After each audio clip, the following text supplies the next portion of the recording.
Ration card धारी आसीगला एक बड़ खबर जहाँ आपण मैंने समस्ते जाणी रखा जरूरी नचेत आपणकर राशन कार्ड हो पारे बातिल। एने सरकार तरफ जारी है एक बड़ घोषणा। देखु इ केवाईसी नहीं खाद्य जोगाण मंत्री बड़ बयान बंद हो कौन रही अपडेट जहाँ विषय जाना शेष पर्यटन देखु। ता पूर्व वीडियो को लाइक करूँ, सब्सक्राइब करनथिले एबे सब्सक्राइब करी पाखर थिबा घंटी चिन्ह को दबाई दिंतु। इ केवाईसी नहीं खाद्य जोगाण मंत्री कृष्णचंद्र पात्र रविवार बड़ सूचना दैछंती।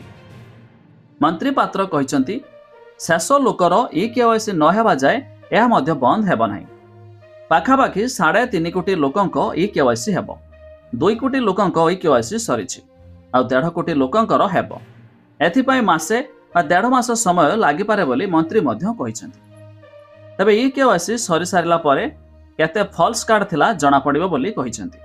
निश्चित आमे समानकु काटिबु योग्य हिताधिकारी को कार्ड देबु जहाँकि दृढ़ प्रकाश करछंती। आ ता छडा पूर्वरु सेप्टेम्बर सुधा हिताधिकारी को नुआ राशन कार्ड मिलियो बोली कहा जायतिला। किंतु विधानसभा अधिवेशन चलिथिया बेले गृह रे खाद्य जोगाण मंत्री कृष्णचंद्र पात्र एभले सूचना दैथिले। इ केवाईसी जांच चलिछि, नुआ कार्ड पई आवेदन जारी रहिछि। सरकार केवाईसी मध्य लागू करिसंती जहा द्वारा अयोग्यक ना कटिजिवो और योग्य हिताधिकारी ए सुविधा मध्य पाइबे।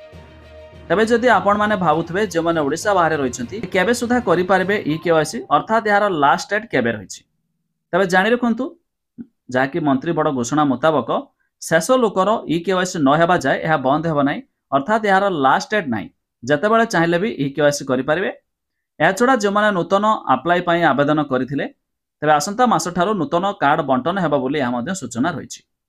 तबे अधिक जानिया पई वेबसाइट लिंक आमे डिस्क्रिप्शन रे दैछु, आपण माने जाई मध्ये चेक कर दे पारिबे।